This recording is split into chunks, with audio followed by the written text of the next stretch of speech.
World's biggest astrology community in Tamil. Online Astro TV, வாழ்வின் வெளிச்சம். Online astro டிவியை கண்டு மகிழுங்கள். நீங்க ஆவலோட எதிர்பார்த்து கொண்டு இருக்கக்கூடிய லக்ன புள்ளி தான் இன்னைக்கு ரொம்ப சிறப்பா பலனா துல்லியமா தேதி நிமிஷம் முதல் கொண்டு சொல்ல முடியும் அப்படின்னு சொல்லிட்டு மிகப்பெரிய ஆய்வு பார்த்தீங்கன்னா ஒரு 10,000 பக்கம் எழுதி வச்சிருக்கிறாரு. ஒரு நோட்டு புத்தகம் போட்டு நாங்கள் சொல்லியிருக்கோம், உங்கள் கருத்துக்கள்லாம் தொகுத்து எங்களை எல்லாருக்கும் கிடைக்கிறதுக்கு நீங்கள் ஒரு வழி பண்ணணும்னு சொல்லியிருக்கோம். பூசி பெரியசாமி ஐயா அவர்களை வருக வருக என்று வரவேற்கின்றோம். அனைவருக்கும் வணக்கம். அவிநாசியிலே இன்று அவனாசியிலே ஒரு நல்ல தருணம். எல்லாருமே இப்போ பார்க்குறப்போ சுறுசுறுப்பாயிட்டீங்க. எங்கள் முன்னாடி பேசின மாப்பிள்ளை உங்களால் சுறுசுறுப்பாக்கி விட்டார். கொஞ்சம் முன்னாடி அப்படியே சுகந்த மாதிரி இருந்தது, அப்படியே சுறுசுறுப்பாயிட்டீங்க. இந்த தொழில்முறை ஜோதிட சங்கத்தின் மூலியமாக 14வது கருத்தரங்கத்தில் உங்களை பார்க்கும்போது எனக்கு பெருமையாகவும் இருக்கிறது. இதை அமைத்து கொடுத்த ஜோதிட தென்றல் செல்வராஜ் அண்ணா, என் அடுவை மாமா நந்தா துரைசாமி மற்றும் தமிழ்ச்செல்வண்ண மற்றும் மேடையில் இருக்கக்கூடிய அனைத்து ஜோதிட ஜாம்பவான்களுக்கும் உங்களுக்கும் என்னுடைய பணிவான வணக்கத்தை தெரிவித்துக் கொண்டு, தங்கப்பாண்டி ஐயாவுக்கு அவர் இறங்கி போயிட்டார், என்னன்னு தெரியல, அவரே நமக்கு சிசியன்னு சொல்லும்போது அப்போ நான் யாருக்கு சிசியம்? உங்களுக்கு தான் சிசியனாக இருக்கணும். சரி, ஜோதிடத்தில் ஒரு திருப்பு முனை, ஜோதிடத்திலேயே ஒரு திருப்பு முனை. ஜோதிடம் என்பது விஞ்ஞானமா மெய்ஞானமா? பேசுறவங்க கொஞ்சம் புத்தகத்தில் படிச்சுட்டு மனப்பாடம் பண்ணி உங்ககிட்ட சொல்ற ஜோசியர் எனக்கு இல்லை, எனக்கு தெரியாது. நான் ஜோசியத்தில் இளையவன் என்றும் புதியவன். நான் படிச்சுட்டு இருக்கிற இப்போதான் ஒரு 35 வருஷமா முழு நேர ஜோசியத்தை முடிச்சிருக்கிறேன். அதனால் எனக்கு ஜோசியத்தில் தெரியாது. இது உங்களுக்கு மட்டும் இல்லை, என்னுடைய வெளிநாட்டு உலகளவிலே இருக்கக்கூடிய மக்களுடைய கேள்விகளை இந்த அஸ்ட்ரோ ஆன்லைன் டிவி மூலியமாக உங்களை சேர்றதுக்கு இந்த டிவிக்கு நம்ம முத்து அவர்களுக்கு ஒரு நன்றியை தெரிவித்துக் கொள்கிறேன். உங்களுக்கு மட்டும் அல்ல, இது உலகளவிலே போய் சென்றிருக்கிறது. இந்த தலைப்பை எனக்கு பேச வைப்பதற்கு காரணம் என்னுடைய 3 லட்சம் கஸ்டமர்கள் தான் காரணம். என்னை வாழ வைத்துக் கொண்டிருக்கும் இந்த தமிழ்நாடு மட்டுமல்ல, வெளியூரில் இருக்கக்கூடிய வெளிநாட்டில் இருக்கக்கூடிய என்னுடைய ரசிகர்களுக்காக இந்த ரகசியத்தை இலங்கையிலிருந்து ஒருத்தர் கேட்டிருக்கிறார், லண்டனிலிருந்து ஒருத்தர் கேட்டிருக்கிறாங்க, கனடாவிலிருந்து கேட்டிருக்காங்க. அதுக்காக இந்த தலைப்பு. இது கேட்கப்பட்டது மிகப்பெரிய ஒரு ஜோசியர், அவர் அந்த நாட்டில். இந்த முறை எப்படின்னு கேட்டிங்கன்னா, எஞ்சான் உடம்புக்கு சிரசே பிரதானம். முதல்ல நீங்கள் ஜோதிடத்தை நீங்கள் கோட்டை விடுறது எங்கன்னா லக்னத்தில்.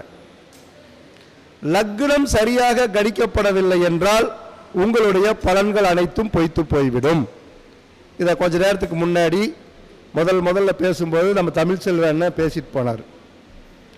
லக்னம் சிறப்பாக இருக்கிறதா அப்படிங்கிறது பார்க்கறதுக்கு உண்டான நுட்பங்கள், இது வழிமுறைகள். எடுத்தது உடனே இந்த லக்னத்தில் பிறந்திருக்கிறவங்க எல்லாருமே இப்படி இருப்பாங்க அப்படி இருப்பாங்க, இந்த கதை விடுற வேலையெல்லாம் வேண்டாம், அது எனக்கு பிடிக்காது. இந்த லக்ன புள்ளிங்கிறத நிர்ணயிக்கிறதுக்கு நீங்கள் குந்தன லக்ன ஸ்புடம் அப்படிங்கிறத ஒன்று போடணும். அது இனி வரல. நிறைய ஆசிரியர்கள் இதை மறைத்து வைத்திருக்கிறார்களே தவிர இது வெளிப்படுத்தலை. காரணம், இது பரம்பரையாக ஒரு மிகச்சிறந்த ஒரு ஜோதிடர் அவங்க குழந்தைக்கு சொல்லிக் கொடுக்கறது, அவங்க குழந்தைக்கு சொல்லிக் கொடுக்கறதோ இருக்கே தவிர இது புத்தகத்திலேயோ மற்ற கட்டுரைகளிலோ மேடைகள்லையோ பேசுறதுக்கு அவங்க வரல. இது மறைக்கப்பட்ட விஷயம். ஜோதிடத்தில் இது மறைக்கப்பட்ட விஷயம். ஏன்னா இது பேர் வாங்குறதுக்காக. இந்த ஜோசியர் தான் 10 ஜோசியர் இருக்கிறாருன்னா, இந்த 10 ஜோசியர்ல ஒரு ஜோசியர் பேர் வாங்கணும்னா அந்த ஜோசியர்கிட்ட ஏதாவது ஒரு கலை இருக்கணும் இல்லையா? எல்லாத்தையும் புத்தகத்தில் எழுதிட்டு அப்புறம் வாத்தியாரன்னு எதுக்குங்க?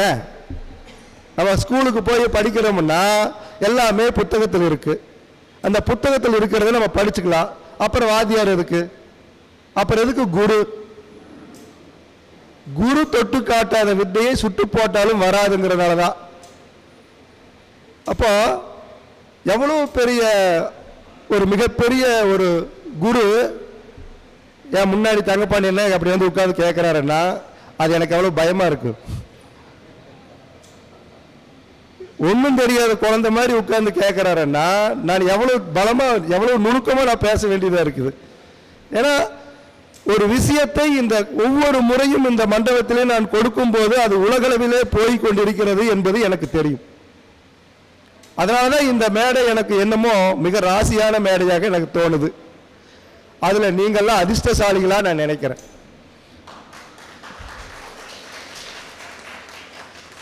நீங்கள்லாம் ஜோசியர் தான். நான் உங்ககிட்ட நான் கேட்கறது என்னன்னா, நீங்க பெரிய ஜோசியரா வரணும்னா இதை நல்லா கவனிங்க, வேற எதுவும் வேண்டாம். நீங்க புத்தகத்தையோ மற்றதையோ அல்ல அங்கே வச்சிருங்க. உங்களுக்கு தேவைப்படுறத நீங்க நோட் பண்ணுங்க. இல்லைன்னா இந்த வீடியோவை மறுபடியும் ரீ பண்ணி கேளுங்க, மறுபடியும் போட்டு கேளுங்க. அப்போ உங்களுக்கு தெரியும். இது உங்களுக்கு மட்டுமல்ல, வெளிநாட்டு மக்களுக்கும் தான். இது மெயினா உங்களுக்கும் தான், வெளிநாட்டு மக்களும் தான். ஏன்னா என்னை அப்பேற்பட்ட கேள்வியை இங்க கொடுத்துருக்குறாங்க. லக்ன புள்ளி, இந்த லக்ன புள்ளிங்கிறது வந்து பார்த்துட்டீங்கன்னா மிக மிக நுணுக்கமான புள்ளி. இந்த புள்ளி வந்து பார்த்துட்டீங்கன்னா 5 செகண்டுக்கு 5 வினாடிக்கு ஒரு முறை மாறிவிடும். எப்படிங்க அந்த புள்ளி எவ்வளவு மாறிடுங்க? 5 வினாடி. இந்த ஒரு வினாடிக்கு 7 பாகை 12 கலை பயணம் பண்ணிருங்க, அவ்வளவுதாங்க. அப்போ ரெட்டை குழந்தைகளுக்கு பலன் சொல்றதுக்கு இது ரொம்ப பிடிக்கும். ரெட்டை குழந்தை பலன் சொல்றதுக்கு இந்த லக்ன புள்ளி ரொம்ப ரொம்ப முக்கியம். அப்போ ஒரு ரெட்டை குழந்தை பிறக்குதுன்னா ஒரு ஆணும் பெண்ணும் பிறக்கிறது. அதில் ஆண் என்பது சுக்கிலத்தையும் பெண் என்பது சுரோனதித்தையும் சுரக்கக்கூடியவர்களாக மாறிடுறாங்க. பாருங்க, பிறக்கக்கூடியது என்னமோ ஒரு நிமிஷம் வித்தியாசம்தான், ஆனா பலன்கள் எப்படி மாறுது பாருங்க. அப்ப இதுக்கெல்லாம் என்ன காரணம்னா இந்த லக்ன புள்ளி. இந்த லக்ன புள்ளி என்ன சொல்லுதுன்னா, நான் ஆண், நான் அலி, நான் பெண் என்று தீர்மானிக்கிறது. பாருங்க எவ்வளவு நுணுக்கமா சொல்லுது பாருங்க. நான் பெண், நான் அலி என்பதை அந்த லக்ன புள்ளி தான் தீர்மானித்துக் கொள்கின்றதே தவிர மற்ற கிரகங்கள் இல்லை. மற்ற கிரகங்கள் தீர்மானிச்சுக்கிறது இல்லை. அந்த லக்ன புள்ளி தான் நான் ஆனா, நான் பெண்ணா, நான் அலியா என்பதை அந்த லக்ன புள்ளி தீர்மானித்துக் கொள்கின்றது. அடுத்தது, நான் எந்த வகையான ரத்தத்தை உடையவன் என்று அந்த லக்ன புள்ளி தீர்மானித்துக் கொள்கின்றது. அப்ப அந்த லக்ன புள்ளியை பார்த்தாலே இது ஆண் குழந்தை, இது பெண் குழந்தை, இது அலி குழந்தை என்று நம்ம தெளிவா சொல்ல முடியும். அடுத்தது, அது எந்த வகையான ரத்தம் எப்படிங்கிறது, என்ன ஓ பாசிட்டிவா, பி பாசிட்டிவா, A1B பாசிட்டிவா, நெகட்டிவா அப்படிங்கிறது அது சொல்லுது. அப்போ இந்த அளவுக்கு அந்த புள்ளியில இவ்வளவு விசேஷமான நுணுக்கமான கணிதங்கள் அதில் இருக்கு. அந்த தலைப்பை தான் உங்களுக்கு கொண்டு வந்திருக்கிறேன். எவ்வளவு கஷ்டப்பட்டு கொண்டு வந்திருக்கிறேன்னா, இதை முழுமை அடையணும், இது முழுமை ஆனதுக்கு அப்புறம் தான் மக்களுக்கு கொடுக்கணும் அப்படின்னு ஒரு 30 வருஷமா ஆய்வு பண்ணி இன்னைக்கு உங்களுக்கு இந்த விஷயத்தை எந்த அளவுக்கு சுருக்கி நான் கத்துக்கிட்டதை உங்களுக்கு அவ்வளவு சொல்ல முடியாது. காரணம், அது சொன்னா புரியாது, புரிஞ்சுக்கிற அளவுக்கு இன்னைக்கு இந்த இடத்துல நமக்கு நேரமும் இல்லை. ஏன்னா அது நுணுக்கங்கள் உள்ள பகுதிகள். அப்போ ஒரு லக்ன புள்ளியை நம்ம எடுக்கும்போது அந்த லக்ன புள்ளி எந்த லக்னத்தில் விழுகிறது அப்படிங்கிறத நம்ம முதல்ல பார்க்கணும். ஒரு தோராயமாக சரலக்னம் அப்படின்னா மேசம், கடகம், துலாம், மகரம், இது எல்லாமே சரலக்னங்கள். அடுத்தது ஸ்திரலக்னங்கள். உங்களுக்கு எல்லாத்துக்குமே அது தெரியும், அது ஸ்திரலக்னம் அப்படிங்கிறது உங்களுக்கு தெரியும். அடுத்தது உபயலக்னம். உபயலக்னம் உங்களுக்கு தெரியும். தெரியலைன்னா நான் அதுவும் சொல்லி தர்றேன். ரிஷபலக்னம், சிம்மம், விருச்சகம், கும்பம், இது ஸ்திரலக்னங்கள். 4 கார்னர் மிதுனம், கன்னி, தனுசு, மீனம், உபயம். இந்த லக்னங்கள் வெவ்வேறானவை, ஒன்றை போல ஒன்று இருக்காது. தெளிவாயிருங்க. இந்த லக்னம் வேறு, அந்த லக்னம் வேறு, அந்த லக்னம் வேறு. அப்ப சரலக்னத்தில் 4 வகையான வித்தியாசங்கள் உண்டு. ஒரே சரலக்னத்துக்கு ஒரே மாதிரி நீங்க பலன் எடுக்க கூடாது. செவ்வாயின் சரம் வேறு, சந்திரனின் சரம் வேறு, சுக்கிரனின் சரம் வேறு, சனியின் சரம் வேறு. எப்படி நுணுக்கமா எடுக்கணும் அப்படிங்கிறத நீங்க தெரிஞ்சுக்காங்க. ஏன்னா இந்த சரத்துக்கும் அந்த சரத்துக்கும் வித்தியாசம் இருக்கு. அடுத்தது ஸ்திரம். இந்த சுக்கிரன் வேறு, சூரியன் வேறு, அடுத்து வரக்கூடிய சனி வேறு. என்ன சார் இங்க 2 இடத்துல சனி வருதே? சரத்துக்கும் சனி வருகிறது, ஸ்திரத்துக்கும் சனி வருகிறது. எப்படி எடுத்துக்கலாம்னா ஆண் சனி பெண் சனி என்று எடுத்துக்கொள்ளுங்கள். இந்த லக்ன புள்ளிகள் ஏன் இவ்வளவு நுணுக்கமாக இருக்கிறது என்றால் 9 கிரகம் உங்களுடைய ஜாதகத்தில் உச்சம் பெற்றிருந்தாலும் கூட இந்த லக்ன புள்ளி என்கின்ற உங்களுடைய உயிர் பலம் இல்லை என்றால் நீங்கள் பிரவேசிக்க முடியாது. உலகத்தில் நீங்க ஜோசியரை மின்ன முடியாது, உலகத்தில் நீங்க தலைவரை ஆக முடியாது. உச்சமே பெற்றிருந்தாலும், சூரியன் 10 பாகையில் உச்சம் பெற்றிருந்தாலும் கூட அந்த உச்சத்தில் இருக்கக்கூடிய சூரியனுடைய ஒளியை பெற்று இயங்கக்கூடிய தன்மை லக்ன புள்ளிக்கு மட்டுமே உண்டு. நல்லது வந்தாலும் பெரியசாமி தான், கெட்டது வந்தாலும் பெரியசாமி தான். அதானே சார்? ஜோசியை நல்லா சொன்னாலும் பெரியசாமி தான், கெட்டதா சொன்னாலும் பெரியசாமி தான். அதானே? அந்த லக்ன புள்ளி என்பது யார்? அந்த ஜாதகன். அப்ப அந்த ஜாதகனை பத்தி நம்ம தெரிஞ்சுக்கணும்னா அந்த லக்ன புள்ளியை பத்தி நம்ம தெரிஞ்சுக்கணும். அப்ப சரம், ஸ்திரம், உபயம். சரி, இதை மட்டுமா வச்சாங்க?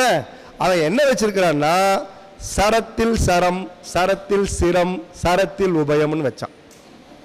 இது புத்தகத்தில் இல்லைங்க, தொலாவாதீங்க, கிடைக்காது. இது என்னுடைய முழுமையான ஆராய்ச்சியை இன்னைக்கு உங்ககிட்ட வெளிக்காட்டுறதுனால இதை நீங்க தொலாவிட்டு ஒரு என்னமோ விடுறாருன்னு நினைச்சிடாதீங்க, அது கிடைக்காது. இது முழுமையான உண்மை.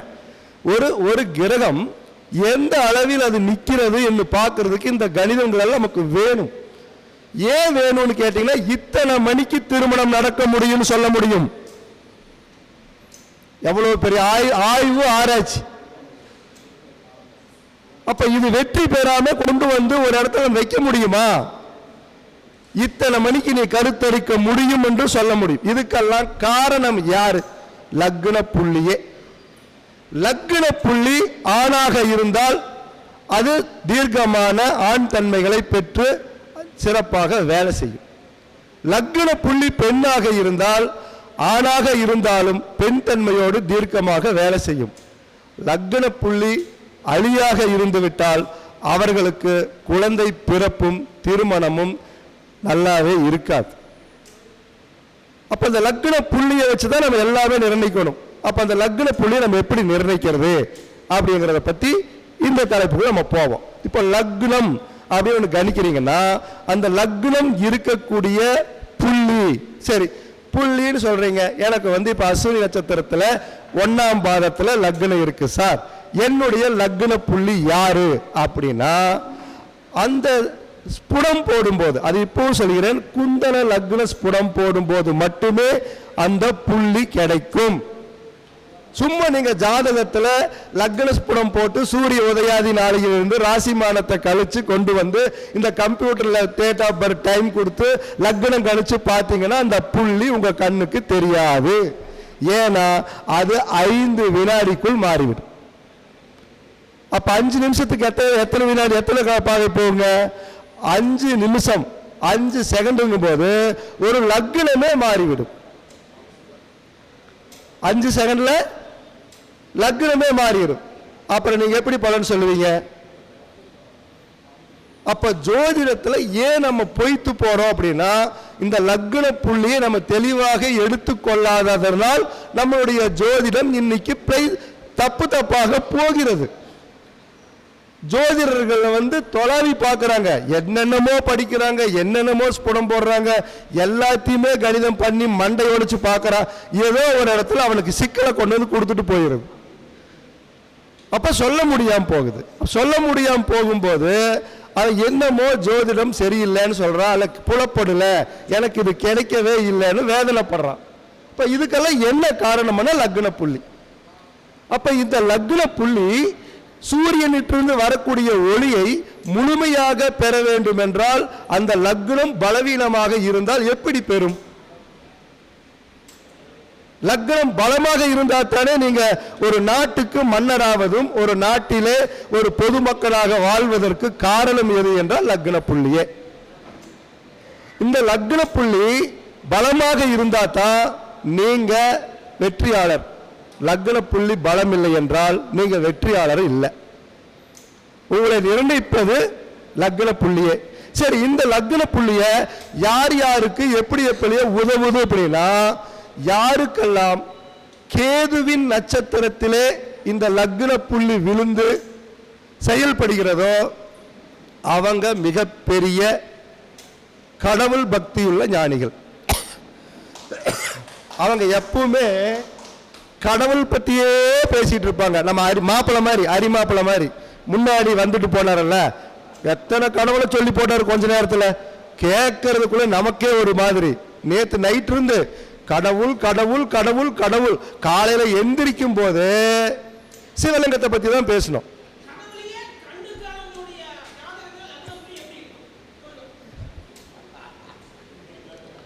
அப்போ ஐயாவுடைய கேள்விக்கு அடுத்தது நான் தர்றேன், வெயிட் பண்ணுங்க, கண்டிப்பா தர முடியும். அது வந்து பிளாக் ஹோல் மாதிரி. பிளாக் ஹோல் பத்தி தெரிஞ்சிருக்கிறீங்களா? பிளாக் ஹோல் விஞ்ஞானத்தில் படிங்க, எல்லாத்தையும் உறிஞ்சிக்கும். அதை பத்தி அப்புறம் பேசுவோம். அப்போ இந்த லக்ன புள்ளி கேதுவின் அமைப்பில் இருக்கும்போது அவர்கள் இந்த காலத்தையும் வரும் அடுத்த ஜென்மத்தையும் பத்தியே நினைப்பாங்களாம். இதை மட்டும் நினைக்க மாட்டான். இதை செஞ்சோம் அடுத்தது நமக்கு பாவம் வந்துருமோ, கடவுள் நம்ம தண்டிப்பாரோ அப்படின்னு அதை பத்தி நினைச்சிட்டு இருப்பாங்க. கடவுளுக்கு அவங்க எப்பவுமே ஒரு மரியாதை கொடுத்துட்டே இருப்பாங்க. சரி, ராகுவாக இருந்தால், இந்த லக்ன புள்ளி ராகுவாக இருந்தால் அவனுக்கு என்னென்னலாம் தோணுதோ அது எல்லாம் செய்வான். எது நல்லதும் கிடையாது, அவனுக்கு எதுவும் கெட்டதும் கிடையாது. நல்லதுன்னு அவன் நினைக்கிறதெல்லாம் அவனுக்கு நல்லது, கெட்டதுன்னு நினைக்கிறதெல்லாம் கெட்டது. எல்லாத்தையும் மயக்க வைக்கிறவனு இவனே தான். அப்ப இவன்கிட்ட இன்னொரு குணம் இருக்கு, எல்லாத்தையும் அகல பாதாளத்துக்கு கொண்டுட்டு போறவனும் இவனே தான். ராகுவை பத்தி நீங்க படிக்கணும்னா இந்த லக்ன புள்ளியை பத்தி தெரிஞ்சா மட்டும்தான் நீங்க ராகு வீட்டில் இருந்து வரக்கூடிய ஒளியை இந்த லக்னம் எந்த அளவு பெற்றிருக்கிறது என்ற ஒரு கணிதம் இருக்கு. அது போட்டுதான் உங்களுக்கு ராகு தசை நல்ல பலன் கொடுக்குமா கெட்ட பலன் கொடுக்குமாங்கிறத நம்ம முடிவு பண்ண முடியும். அதே மாதிரி 9 கிரகங்களிலிருந்து வரக்கூடிய ஒளிகளை இந்த லக்ன புள்ளி எந்த பலத்தில் பெறுகிறதோ அதுதான் அவனுடைய தலையெழுத்த. சுக்கிரன் உச்சம் பெற்றிருப்பான், அவனுக்கு பொண்டாட்டியே அமையாது. ஜாதகத்தில் தொலாவிட்டே இருப்பான், சுக்கிரன் உச்சமையா உச்சமையா அப்படின்னு, அவனுக்கு பொண்டாட்டி அமையாது. நீச்சமா இருக்கு, அவனுக்கு 2ஆம் தரமா கல்யாணம் பண்ணி 2 கல்யாணம் பண்ணி 2 கல்யாணம் 2 பொண்டாட்டி நல்லா இருக்குது. செவ்வாய் ஆட்சி உச்சமா இருப்பான். நான் ஒருத்தர் கேட்டேன், ஆட்சியா இருக்கிறா உனக்கு உச்சமா இருக்குது அப்படின்னா, ரோட்டோரத்தில் பிச்சை எடுத்துட்டு இருக்கிறேங்கிறான். சரி, இது எல்லாம் ஏன் இந்த திருவிளையாடல்கள் ஏன் நடக்கிறது? நம்ம ஏன் நம்ம ஜோதிடத்தில் எங்கேயோ ஏனோ நம்மளை ஏனோ மறைக்கப்பட்டு எங்கேயோ நம்ம மறைஞ்சு, அதாவது ஒரு ஜோதிடத்தினுடைய பாதையில் செல்லாமல் இன்னைக்கு நம்ம விலகி போயிட்டு இருக்கிறாங்கிறது என்னுடைய ஆதங்கம். உங்களுடைய ஜாதகத்தை எடுத்துக்காங்க, உங்களுடைய ஜாதகத்தை எடுத்துக்காங்க, வேற யாரு ஜாதகத்தை எடுக்க வேண்டாம். எல்லாருமே நான் சொல்லுகின்ற விஷயத்தை நோட் பண்ணிட்டு நீங்க எனக்கு எப்ப வேணா நீங்க சாயந்தரம் 5 மணிக்கு மேல கூப்பிடலாம். அதை நீங்க ஆய்வு பண்ணி பார்த்துட்டு சொல்லுங்க, 100% சரியாக இருக்கும். உங்க ஜாதகத்தை முதல்ல நீங்க பாருங்க, அடுத்த ஜாதகத்தை வாங்க வேண்டாம். உங்க ஜாதகத்துல என்ன இருக்கு இல்லைங்கிறது உங்களுக்கு தெரியும். அப்போ ஒவ்வொரு கிரகங்களும் அந்த லக்ன புள்ளிக்கு எந்த அளவுக்கு பலத்தை கொடுத்து இருக்கிறது அப்படிங்கிறத முதல்ல நம்ம தெரிஞ்சுக்கணும்.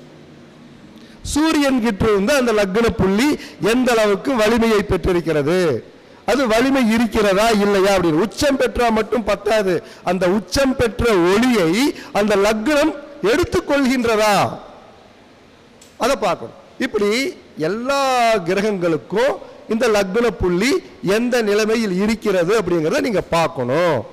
சரி, வலிமையான லக்ன புள்ளியை நம்ம தெரிஞ்சு வச்சுக்கிறோம் அப்படின்னா, இப்ப ஒண்ணு பண்ணலாம்.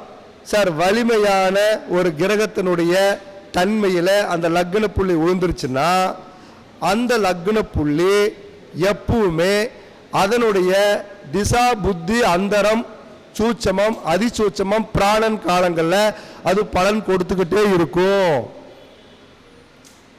நம்ம ஒரு ஜாதகத்தை பார்ப்போம், குருபலன் வந்துருச்சா அப்படின்பா, சந்திரனுக்கு 2, சந்திரனுக்கு 5, 7, 9, 11 இங்கெல்லாம் குருபலன், ஆனால் கல்யாணம் நடக்கலையே சொல்றோம்ல. ஏன் குருபலன் நடக்கல? அந்த லக்ன புள்ளிக்கு குருவினுடைய ஒளி கிடைக்கல. குரு உச்சமா இருக்கலாம், லக்ன புள்ளி மறைஞ்சு போச்சு. இப்போ தங்கப்பாண்டி ஐயா உட்கார்ந்து இருக்கிறாரு, நான் முன்னாடி உட்கார்ந்து நின்று இருக்கிறேன், பார்க்கறேன், எனக்கு தெரியுது. தங்கப்பாண்டி ஐயா எனக்கு பின்னாடி போயிட்டாருன்னா குரு இருக்கிறாரு, ஆனா என் கண்ணுக்கு தெரியலையே. என்னுடைய மேடையில் தான் இருக்கிறாரு, ஆனா நான் பார்க்க முடியாது. உச்சம் பெற்று என்ன பண்றது இல்லைங்களா? அப்போ ஒரு கிரகம் உச்சத்தை வைத்தோ நீச்சத்தை வைத்தோ நீங்கள் பயந்து விடாதீர்கள். உச்சம் என்றால் ஒளி, நீச்சம் என்றால் ஒளி இல்லை. ஆனால் அந்த கிரகத்திடம் இருந்து அது பெற்றுக்கொள்கிறதா இல்லையா என்பதை நாம் கவனிக்கணும். லக்ன புள்ளி என்பது உயிர், லக்னாதிபதி என்பது வெளித்தோற்றம். என்கிட்ட சரக்கு இருக்குங்கிறது என்ற மண்டக்குள்ள இருக்கிறதுங்கிறது வந்து லக்ன புள்ளி. நான் புத்தகத்தை எல்லாம் படிச்சு பார்த்துட்டு வந்து இங்க பேசுறதுங்கிறது வந்து லக்னாதிபதி. இப்ப லக்னாதிபதிங்கிறது வெளித்தோற்றம். பார்க்கறதுக்கு பட்டு சட்டையோட அழகா இருப்பாரு, ஆனா அவர் அட்பாயில இருப்பாரு. ஆனா ஒருத்தர் சோத்துக்கு சத்த மாதிரி இருப்பான், 120 வருஷம் வாழுவான். அப்ப வெளி தோற்றம் வேறு, உள் தோற்றம் வேறு. லக்ன புள்ளியும் நல்லா கவனிங்க. நீங்க முதல்ல இதை டெஸ்ட் பண்ணி பாருங்க. உங்ககிட்ட வர்றவங்க நீங்க ஒரு நண்பனை தேர்ந்தெடுக்க வேண்டும் என்றால் எந்த கிரகத்தையும் பார்க்காதீங்க, அந்த லக்ன புள்ளி அதிபதினு ஒரு இருக்கு. இப்ப அஸ்வதி நட்சத்திரத்துல ஒரு கிரக லக்னம் விழுந்திருக்குன்னா அந்த கேதுவுக்கும் அந்த சந்திரனுக்குள்ள தூரத்தை பாருங்க. அவன் 30, 60, 120, 72 இந்த பாகையில் இருந்தா அவனே தப்பு பண்ணணும்னு நினைச்சாங்க கூட அவன் துரோகம் பண்ண மாட்டான். அவனுக்கு அவனால துரோகம் பண்ண முடியாது, அவனால துரோகமே பண்ண முடியாது. ஏன்னா அவன் அப்படித்தான். அதே 45 பாகை, 90 பாகை, மோசமான பாகைகளை 150, 180 இதுல இருந்தா அவனை நம்பாதீங்க. அவன் கட்டளை பொண்டாட்டியெல்லாம் கூட துரோகம் பண்ணிடுவான். இதெல்லாம் இயற்கை, இதெல்லாம் மாற்ற முடியாது. ஏன் சார் அவன் நண்பன் என்னை ஏமாத்திட்டானே, அவன் பிறப்பின் ரகசியம் அதுதான். அவனை நீங்க திருத்த முடியாது, அவன் அப்படித்தான் இருப்பான். அவனை நீங்க திருத்த நினைக்கிறது தப்பு. அப்போ ஒரு ஜாதகம் பார்க்கிறோம்னா அந்த ஜாதகத்துல லக்ன புள்ளி அப்படிங்கிறது என்ன? சரி, சரத்துக்குண்டான ஒரு லக்ன புள்ளி சரராசியில் இருக்கும் பட்சத்தில் அது தீர்க்கமான பலனை கொடுக்கும். அது நல்லதோ கெட்டதோ அது தீர்க்கமான பலனை கொடுக்கும். அது சரராசிக்கு உண்டான ஒரு கிரகத்துடைய புள்ளி அது ஸ்திர ராசியில போய் இருக்கும்போது அது மத்தியமமான பலனை கொடுக்கும், முழுமையான பலனை அது கொடுக்காது. சரராசிக்கு உண்டான ஒரு புள்ளி உபயலக்னத்தில் உபயராசிக்குள்ள போய் அது உட்காரும் போது அது அற்பமான பலனை கொடுக்கும், அது நமக்கு பத்தாது. அப்போ ஒரே புள்ளி தான் எப்படி எல்லாம் மாறுது பாருங்க. அப்ப அந்த புள்ளியை வைத்து தான் நம்ம நகுத்தணும். புள்ளி நகரும், ஒரு புள்ளி நகருதுன்னா நைட்டு கணக்கு போட்டு பார்த்தோம் எப்படிங்க புள்ளி நகருதுங்கிறது. நைட் ஒரு 12:30 மணிக்கு தான் கணக்கு போட்டோம். எப்படின்னா 60 நாளைக்கு ஒரு 60 நாளுக்கு 60 நாள் கொண்ட ஒரு நாளுக்கு ஒரு பாகை டிராவல் பண்ணிக்கிட்டு இருக்குது அந்த லக்னம். 60 நாளைக்கு ஒரு பாகை, ஒரு பாகை சரிங்களா, 1 டிகிரி. அது எத்தனை 60 நாள் அது கடந்து 60 நாள் கரெக்டா 60 நாள் அது கடந்து போயிடும். இப்படி கடந்து போகும்போது அந்த புள்ளி மரண புள்ளியை நோக்கி சென்று விட்டால் அந்த இத்தனாவது நாள் வரும்போது அவனுக்கு தீர்க்கமான மரணம். அவனுக்கு களத்திர புள்ளியோட தொடும்போது அவனுக்கு அன்னைக்கு திருமண நாள். புத்திரர்களை தொடும்போது அன்னைக்கு அவனுக்கு குழந்தை பிறப்பு. அப்போ அப்போ லக்ன புள்ளிங்கிறது எவ்வளவு நகர்ந்துட்டு இருக்குதுன்னு பாருங்க. இப்ப பாருங்க, ஒரு உதாரணம், நம்ம ஜாதகத்தை கணிக்கும் போது சூரியன் நகர்றாரா, சந்திரன் நகர்றாரா, செவ்வாய் நகர்றாரா? இல்ல. ஆனா லக்னம் எவ்வளவு வேகமா நகருது. அப்ப 2 மணி நேரத்துக்கு ஒருக்க லக்னம் நகர்ந்துருதா? அப்ப எவ்வளவு வேகமா நகர்ந்து போயிட்டு இருக்குது. அப்ப அந்த லக்ன புள்ளி நகர்றதுனாலதான் நமக்கு பலன்கள் பொய்த்து போறதுக்கு காரணம். அப்ப அந்த லக்ன புள்ளியை சரியாக நீங்க கண்டுபிடிச்சாதான் நீங்க ஜோதிடத்துல வின் பண்ண முடியும். அப்ப அந்த லக்ன புள்ளி ஏன் இவ்வளவு லக்ன புள்ளிக்கு நுட்பங்களை இவ்வளவு விஷயங்களை கொடுக்குறீங்கன்னா, லக்ன புள்ளி வலிமை இழந்து விட்டால் நீங்க ஒண்ணுமே நீங்க எந்த கோயிலுக்கு போனாலும் உங்களுக்கு ஒண்ணும் கிடைக்காது. நீங்க போற அன்னைக்கு போற நேரத்துக்கு நடை சாத்தி இருக்கு, சாமி கும்பிட முடியாது. அதே போல நீங்க வணங்கணும் அப்படின்னா எல்லா நேரத்திலும் நீங்க தெய்வங்களை வணங்கினால் கண்டிப்பாக உங்களுக்கு அருள் கிடைக்காது. ஏன்னு கேட்டீங்கன்னா, இங்க கிட்டத்தட்ட ஒரு 50 நட்சத்திர ராசிக்காரர்கள் ஒருத்தரே உட்கார்ந்துட்டு இருப்பீங்க. உலகம் முழுவதும் அப்ப எத்தனை பேர் இருப்பாங்கன்னு பாருங்க. 12 ராசிக்குள்ளதான் இருக்கணும். அப்ப ஒரே நட்சத்திரத்துல 50 குழந்தைகள் 500 குழந்தைகள் இருக்கும் பட்சத்தில் அவங்களுக்கு ஒரே மாதிரியான பலன்கள் நடக்குமா? நடக்காது. இதுக்குதான் இந்த லக்ன புள்ளி என்ன பண்ணுதுன்னு கேட்டீங்கன்னா, அந்த மிக குறுகியமான நேரத்துல அது ஒரு இடத்தை பிடிச்சு அந்த இடத்துல உட்கார்ந்துக்கிறதுனால அந்த நேரத்துக்கு மட்டும்தான் அது வேலை செய்யும், மற்ற நேரத்துக்கு வேலை செய்யும். உதாரணமா நீங்க எல்லாரும் இப்ப சொல்லுகின்ற ஒரு விதியை நீங்கள் பயன்படுத்தி பாருங்கள். உங்க வாழ்நாள்ல கண்டிப்பா அடுத்த வருஷம் நீங்க எல்லாரும் எனக்கு சொல்லணும். அதுதான் எனக்கு நடந்திருக்கு சார்னு சொல்லுவீங்க எல்லாருமே. உங்களுடைய லக்னத்தினுடைய கிழமையில் நல்ல ஞாபகம் வச்சுக்காங்க. நீங்க என்ன லக்னமா இருந்தாலும் சரி, மேசமாக இருந்தால் செவ்வாய்க்கிழமை, விருச்சிகமாக இருந்தாலும் செவ்வாய்க்கிழமை, மிதுனம் கன்னியாக இருந்தால் புதன்கிழமை, ரிஷபம் துலாம் இருந்தால் வெள்ளிக்கிழமை, மீனம் தனுசுவாக இருந்தால் வியாழக்கிழமை, கும்பம் மகரமாக இருந்தால் சனிக்கிழமை, கடகத்துக்கு திங்கக்கிழமையும் சிம்மத்துக்கு ஞாயிற்றுக்கிழமை. இந்த லக்னங்களுக்கெல்லாமே இந்த கிழமைகளை நீங்க முறைப்படி பண்ணுங்க. இந்த லக்னத்துல நீங்க எக்காரணத்துக்கு கொண்டு மது மாமிசம் அல்லது மரணங்களுக்கு நீங்க செல்லக்கூடாது. பாருங்க எங்க தப்பு நான் பண்றீங்கிறது பாருங்க. ஏன்னா இந்த லக்ன புள்ளியில உங்களுடைய எண்ணங்கள் மோசமாக பதிவு செய்யும் போது உங்களை மீண்டும் மீண்டும் அந்த மோச சூழ்நிலைக்கு அழைத்து செல்லும். அப்போ யாருமே உங்க லக்னத்தினுடைய கிழமையில மது மாமிசங்களை சாப்பிடாதீங்க, சண்டையிடாதீங்க, கோர்ட்டு வழக்குகளுக்கெல்லாம் போகாதீங்க. ஏன்னா அது மீண்டும் மீண்டும் உங்களை அங்க கூட்டிட்டு போறதுக்கு அது பார்க்கும். சரி, இந்த லக்ன புள்ளியினுடைய லக்னத்தினுடைய 10ஆம் இடம் உங்களுக்கு ஒரு தொழில் ஸ்தானம் இருக்கும் பாருங்க. ஏன்னா ஜோதிடருக்கு முதல் முக்கியம் தொழில். அது இருந்தா தான் பணம், இல்லைங்களா? பணம் இருந்தா தானே எல்லாம். இன்னைக்கு உலகத்துல என்ன வேணும்? 75% பணம்.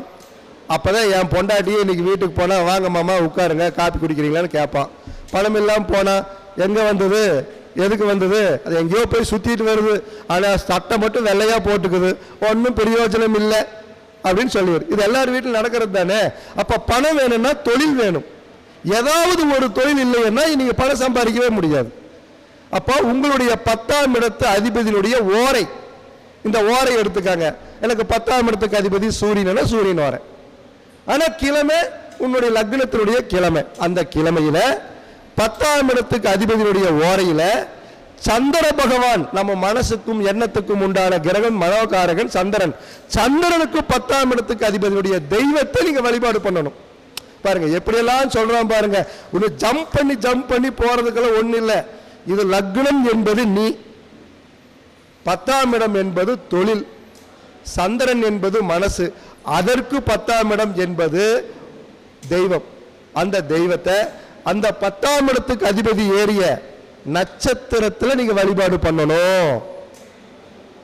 அந்த 10ஆம் இடத்து அதிபதி ஒருத்தர் இருப்பார் இல்லைங்களா? இப்ப எனக்கு மேச லக்னம், எனக்கு மேச லக்னத்துக்கு அதிபதியானவன் சனி, அந்த சனி ஏறிய நட்சத்திரம் சுக்கிரன்.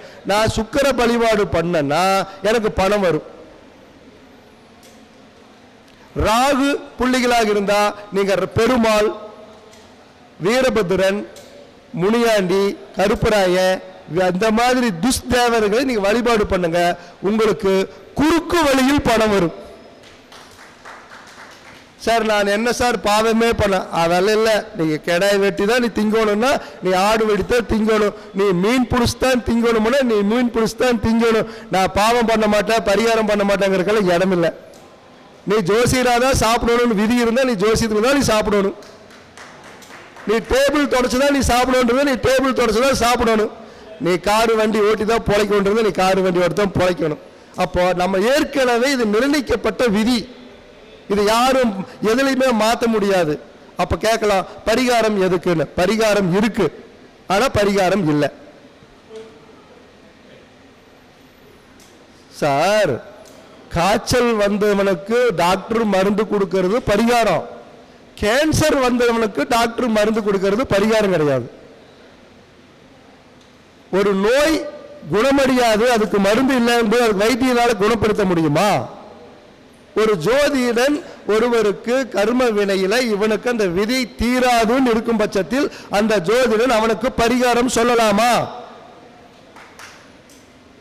சொல்லலாமா? சொல்லுங்க. சரி, அதுக்கு உதாரணமாக இந்த பரிகாரத்துக்கு எப்படி எல்லாங்கிற சொல்லிடுறேன். ஒரு உங்களுடைய கண்ணை வச்சுக்காங்க. உங்களுக்கு ஒரு கிரகமோ அதாவது கலத்தரமோ புத்திரமோ தொழிலோ, இப்ப கலத்தரத்தை வச்சுக்கலாம். ஏன்னா இன்னைக்கு ஸ்டெண்டு அதுதான், திருமணம் தான் ஸ்டெண்டு. நிறைய பேருக்கு திருமணம் தான் நடக்காம போயிட்டு இருக்குது. இதுதான் இன்னைக்கு இருக்கிற மூல காரணமே. எத்தனை 90s கிட்ஸ்களை பாவம் சும்மா சுத்திட்டு இருக்கிறாங்க. பாவம் ஜோசியர்கிட்ட வந்து சார் எனக்கு பொண்ணே கிடைக்க மாட்டேங்குதுன்னு சொல்லிட்டு இருக்கிற காரணம் இவங்க தான். இந்த 7ஆம் பாவம் என்பது 25% பாதிக்கப்பட்டால், அதாவது ஒரு மனுஷனுடைய கண்ணுல கட்டி வந்துட்டா, கண் கட்டி வந்துட்டா, ஒரு ராமக்கட்டியை வாங்கி உரைச்சு போட்டோம்னா சரியாயிரு. இது 25% தோஷம் உள்ள இடம். சரி, அது 50% இருக்கும் பட்சத்தில் அந்த கண்ணுல பிசுறு வந்து டாக்டர்கிட்ட போய் எடுத்து மருந்து ஊற்றி கட்டு போட்டு 4 நாளைக்கு வேதனைப்படுத்திட்டு அது சரியாயிரு. இது 50% தோஷம் உள்ள ஒரு இடம். அடுத்தது 75% தோஷம் உள்ள இடம். இது என்ன ஆகுன்னா, வாகனத்தில் பிரயாணம் பண்ணும்போது விபத்துல அவனுக்கு கண்ணு போயிருது. கண்ணு போனதுக்கு அப்புறம் கண் தானத்துக்காக எழுதி கொடுக்குறோம், கண்ணு கிடைக்குது, வச்சதுக்கு அப்புறம் பார்வை வந்தா வரும், வரலைன்னா இல்லை. 100% தோஷம். பிறக்கும் போது ஒரு குழந்தைக்கு கண் இல்லை என்றால் அது யாரால கொடுக்க முடியும்? ஜோசியரால் கொடுக்க முடியுமா? டாக்டரால் கொடுக்க முடியுமா? அப்போ நீங்க பரிகாரம் சொல்லும் போது எந்த அளவு தோஷம் பெற்றிருக்கிறதுன்னு பார்த்து அதற்கு நீங்க பரிகாரம் சொல்லுங்க. சரிங்களா? அது 100% தோஷமாக இருக்கும் போது நீங்க அதுக்கு பரிகாரம் சொன்ன என்ன ஆகாது? ஜோசியருடைய பேர் கெட்டு போயிடும். அப்போ இதுக்கு நடக்கும் அப்படின்னா நடக்கும்னு சொல்லுங்க. நடக்காது, பரிகாரத்துக்கு செல்லாதுன்னா சாமி நீ இதுக்கு இது 100% தோஷம், இது நடக்காது அப்படிங்கிறத தெளிவா சொல்லிருங்க. அப்போ நீங்க தப்பிச்சுக்கலாம். பரிகாரம் நீங்க அதுக்கு பண்ணாதீங்க. ஏன் பண்ணா தெரியாம நீங்க பண்ணா கூட உங்க பேரு கெட்டு போயிடும். அப்ப நீங்க ஜோதிடத்துல இது எந்த அளவுக்கு பலகீனமா இருக்குது, எந்த அளவுக்கு பலம் பெற்றிருக்குதுன்னு பாருங்க. அப்போ நீங்க பண்ணலாம். சரி, இதுல இன்னொரு முக்கியமான விஷயம் ஐயா கேட்டார். எந்த லக்ன புள்ளியில விழுந்தா இதெல்லாம் மோசமான விஷயத்தை செய்யறாங்க அப்படின்னு கேட்டிருந்தார். இந்த சனியினுடைய புள்ளியில அந்த புள்ளியை நாங்க 3 வகையா பிரிக்கிறோம். தர்மம், கர்மம், காமம், மோட்சம் அப்படின்னு 3 வகையாக அதை பிரிக்கிறோம். அந்த மோட்சம் அப்படிங்கிற விஷயத்தை அதுல வராது. காமம் என்கின்ற விஷயத்துக்குள்ள இந்த புள்ளி வந்துடும். பாருங்க, அந்த புள்ளிக்கு நிறைய கோடு வேர்ட்ஸ் நிறைய இடத்துல இருக்கு. இந்த காமம் அப்படிங்கிறது என்னன்னா மாயை, வெகுளி, மயக்கம். அவ்வளவுதாங்க. காமத்தையே எத்தனை வகையா பிரிச்சிருக்கிறாங்க பாருங்க. மாயை, வெகுளி, மயக்கம். இதுல மாயை என்கின்ற புள்ளியில இந்த புள்ளி விழுந்துட்டா அதை எதையுமே நம்ப மாட்டான். அதான் நீங்க கேட்ட கேள்வி.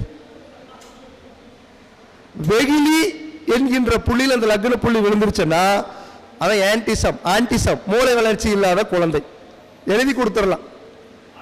ஆன்டிசம் மூளை வளர்ச்சி இல்லாத குழந்தை எதுல? வெகுளி என்கின்ற புள்ளியில அது உட்காரும் போது.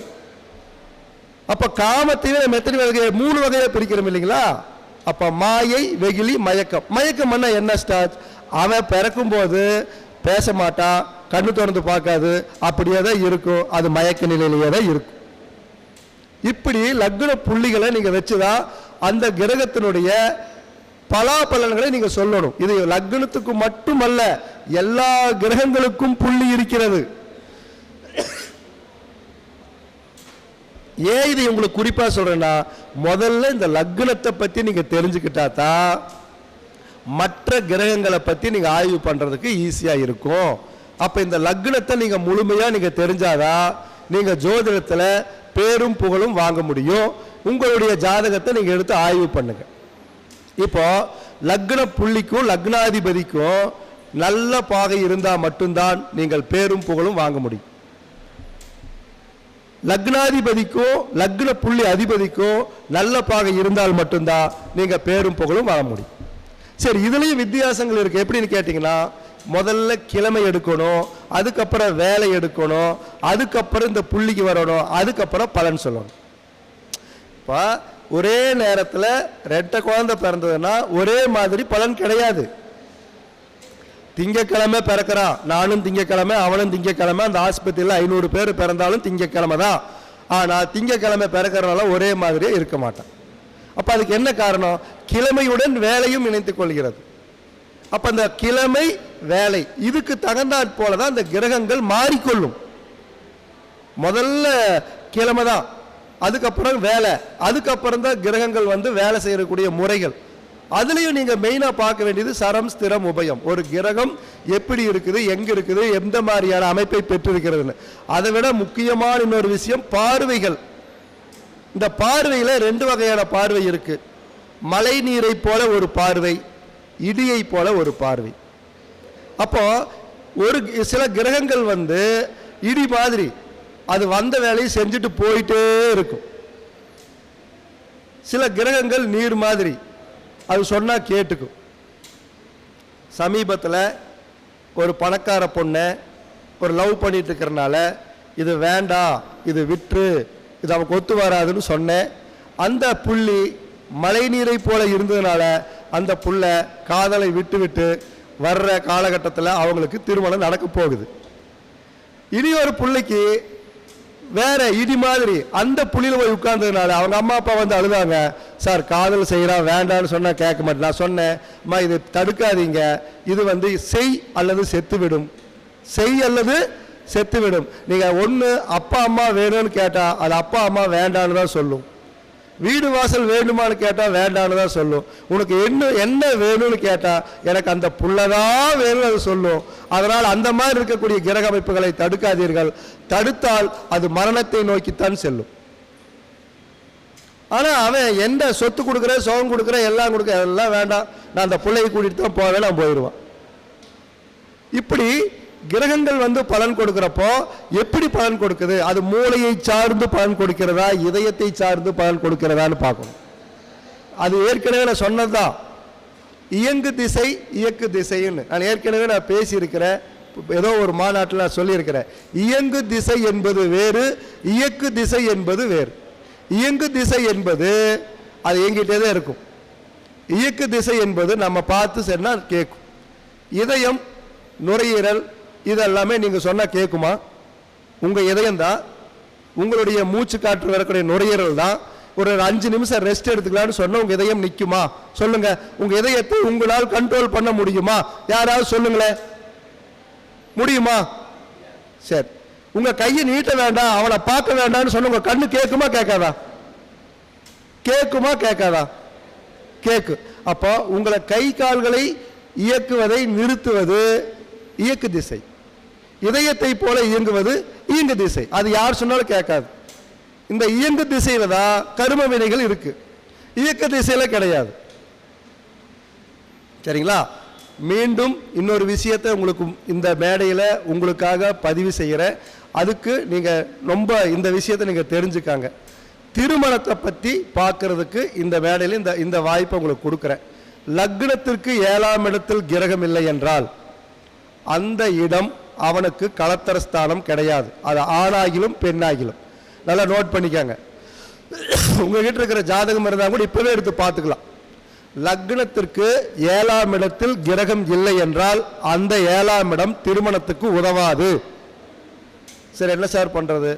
அடுத்தது சந்திரனுக்கு 7ஆம் இடத்தை பாருங்க சார். சந்திரனுக்கு 7ஆம் இடத்தில் கிரகம் இல்லை என்றால் அந்த 7ஆம் பாவம் உங்களுக்கு திருமணத்துக்கு உதவாது. அடுத்தது சுக்கிரனுக்கு 7ஆம் இடம். இந்த சுக்கிரனுக்கு 7ஆம் இடத்தில் கிரகம் இருந்தால் அந்த 7ஆம் இடத்து அதிபதி தான் உங்களுக்கு களத்திர ஸ்தான அதிபதி. அவன் தான் உங்களுக்கு திருமணத்தை பண்ணி வைப்பான். இப்ப புரிஞ்சுதுங்களா சார்? அங்கேயும் இல்லை, அங்கேயும் இல்லை, எனக்கு லக்னத்திலும் இல்லை, சந்திரனுக்கும் இல்லை, சுக்கிரனுக்கும் இல்லை.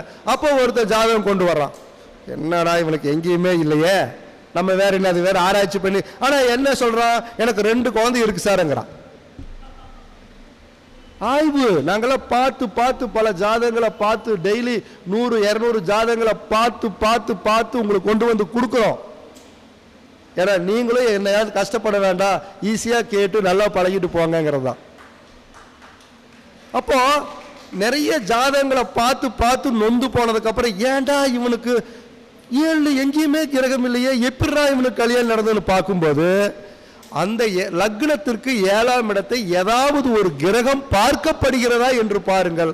அந்த பார்க்கப்படுகின்ற கிரகம் இருந்தால் அதுதான் அவனுக்கு களத்திரஸ்தான அதிபதி. சரி, அங்கேயும் பார்க்கல சார், நடா மறுபடியும் ஆய்வா, சந்திரனுக்கு 7ஆம் இடத்தை ஏதாவது கிரகம் பார்க்கிறதான்னு பாருங்க. அப்படி பார்த்தால் அந்த சந்திரனுக்கு 7ஆம் இடத்து அதிபதி தான் களத்திரஸ்தானாதிபதி. சரி, அங்கே இல்லை சார், சுக்கிரனுக்கு ஏதாவது 7ஆம் இடத்தை பார்க்குதான்னு பாருங்க. அங்க பார்த்தால் அந்த சுக்கிரனுக்கு 7ஆம் இடத்து அதிபதி தான் திருமணத்தை செய்து வைப்பான்.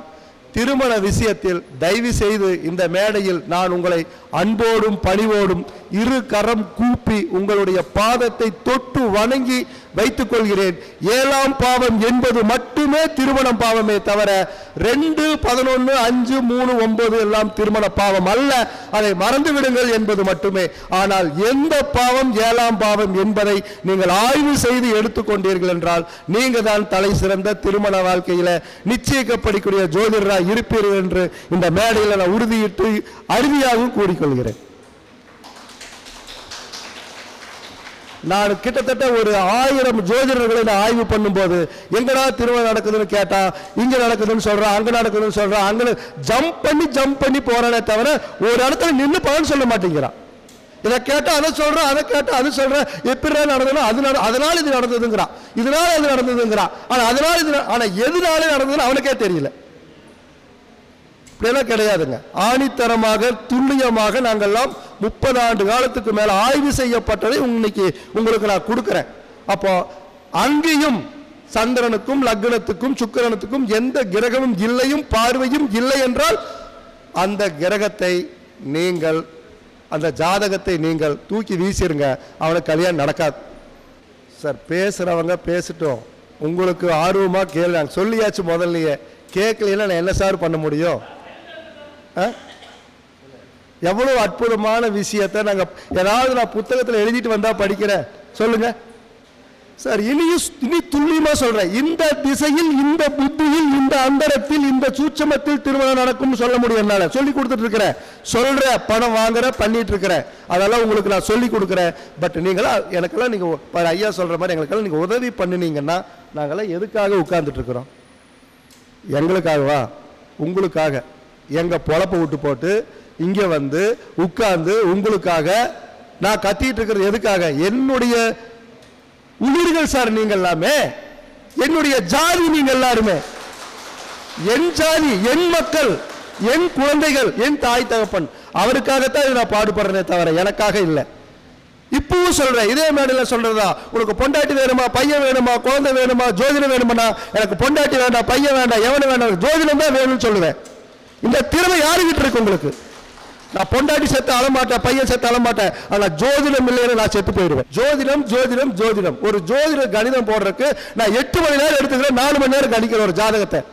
இப்பவும் அவங்க வர்றவங்களுக்கு நான் துல்லியமா பலன் சொல்லணும், ஒரு ஜாதகம் சொன்னாலும் ஓகியமா சொல்லணுங்கிறது தான். வந்தம்மா உட்கார்ந்தம்மா சோத தின்னம்மா எவனோ கத்திட்டு இருக்கிறான்னு பேசிட்டு போறதுக்கு அல்ல. நாங்களாம் உயிரை கொடுத்து ஜோதிடத்தை படிச்சுட்டு இருக்கிற எதுக்காக? இந்த கலை இந்த உலகத்துல நிலைக்கணும், அது எல்லாமே உங்களுக்கு போய் சேரணும், அது உங்கள் மூலியமாக இந்த உலகத்தில் அது பிரபலமாகணுங்கிறது தான். நான் ஒருத்தர் இதை பிரபலப்படுத்த முடியாது சார். இந்த உலகத்தில் இருக்கிற அத்தனை பேர் ஒன்று சேர்ந்தாதான் நம்ம ஜோதிட கலையை நிலையாக நிறுத்தி வைக்க முடியும்.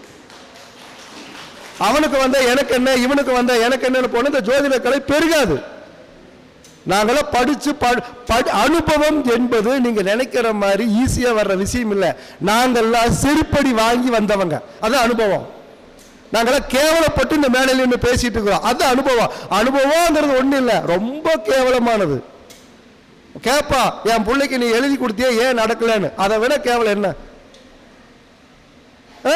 இதெல்லாம் தாண்டி அதெல்லாம் கண்டுபிடிச்சு கொண்டு உங்களுக்கு ஒப்பிக்கிறேன்னா நீ எவ்வளவு பெரிய அதிர்ஷ்டசாலிகள். எனக்கு அந்த இல்லையே, நீங்களே எவ்வளவு அதிர்ஷ்டசாலிகள். அப்ப நீங்களே எவ்வளவு கொடுத்து வச்சிருக்கிறீங்க. நானெல்லாம் துரதிருஷ்டவாதி, ஏன்னா எனக்கெல்லாம் குருவே கிடையாது. நான் அனாதி பையன் ஜோதிடத்துல. ஆனா நீங்கள் 1000 குருகள், நல்ல தங்கப்பாணி ஐயா மாதிரி இந்த மேடையில் இருக்கிற எத்தனையோ குருக்களை நீங்களாம் வச்சிருக்கிறீங்க. நீங்களா அதிர்ஷ்டசாலிகள்.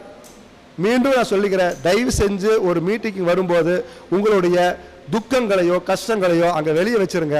உள்ள வரும்போது உங்களுடைய வாழ்நாளைக்கு உங்களுக்கு தேவையான சில ரகசியங்களையும் மற்றதையும் பெற்று எடுத்துட்டு போய் செய்யுங்க. சாப்பாடுங்கிறது முக்கியம் இல்லை, நமக்கு ஜோதிடம்ங்கிறது முக்கியம்னு வாங்க. இந்த மாதிரி ஒரு அற்புதமான ஒரு நல்ல நேரம் நீங்க கொடுத்ததுக்கும் எனக்கு ரொம்ப சந்தோஷம். இந்த பொக்கிஷங்களை நீங்க மற்ற ஜோதிட மீட்டிங்ல நீங்க பாருங்க, பீத்திக்கிறதும் பெருமை பேசுறதும் இருக்குமே. அவனை பத்தி புராணம் பாடுறதுக்குள்ள 1/2 மணி நேரம் போயிருது. அதுக்கு அவன் என்ன பண்ணான்னு சொல்றது இருக்காங்க. ஜோதிடத்துல என்ன சொல்லி இருக்கிறாங்கிறது இல்லை இல்லைங்களா? இல்ல நான் சொல்றேன். ஏன்னு கேட்டீங்கன்னா இங்க நான் பீத்திக்கிறதுக்காக வரல, என்னுடைய அனுபவத்தை உங்களிடத்தில் வைக்கிறேன். அந்த அனுபவத்தை எடுத்துக்கொண்டு நீங்கள் செல்லுங்கள். நீங்கள் ஒவ்வொருவரும் ராஜாவாக தொழிலை செய்யுங்கள் என்று கேட்க உங்களுக்கு இந்த வாய்ப்பளித்த அனைவருக்கும் நான் மீண்டும் ஏதாவது தவறுதலாக பேசியிருந்தால் என்னை மன்னியுங்கள். மீண்டும் நான் வருவேன், மீண்டும் உங்களுக்கு நல்ல ஒரு தகவலை தருவேன் என்று கூறி இந்த வாய்ப்பளித்த அனைவரையும் வணங்கி கேட்டுக்கொள்ள நன்றி, வணக்கம். அது அனுபவமே வாழ்க்கை. இந்த அனுபவம் தான் நம்மளை எப்படி நடந்துக்கணும், எப்படி செயல்படணும்னு சொல்லி தரக்கூடியது. நம்ம இங்கே ஒவ்வொருவருமே அவர்களுடைய அனுபவ கருத்துக்களை சொல்கிறாங்க, அது நடைமுறைக்கு கட்டாயம் ஒத்து வரும். அதை கவனமாக குறிப்பெடுத்து நீங்கள் பயன்படுத்தணும். அதனால் தயவு செய்து அமைதியாக எந்த அளவுக்கு இருக்கிறீங்களோ அந்த அளவுக்கு உங்களுக்கு நிறைய விஷயங்கள் கிடைக்கும். அதனால் லக்ன புள்ளியை பற்றி மிகவும் சிறப்பாக உரையாற்றிய நான் அன்பிற்கும் பாசத்திற்கும் உரிய பெரியசாமி ஐயா அவர்களை மனமாற பாராட்டுவோம். ஒரு கைத்தட்டல், பலத்த கைத்தட்டல்.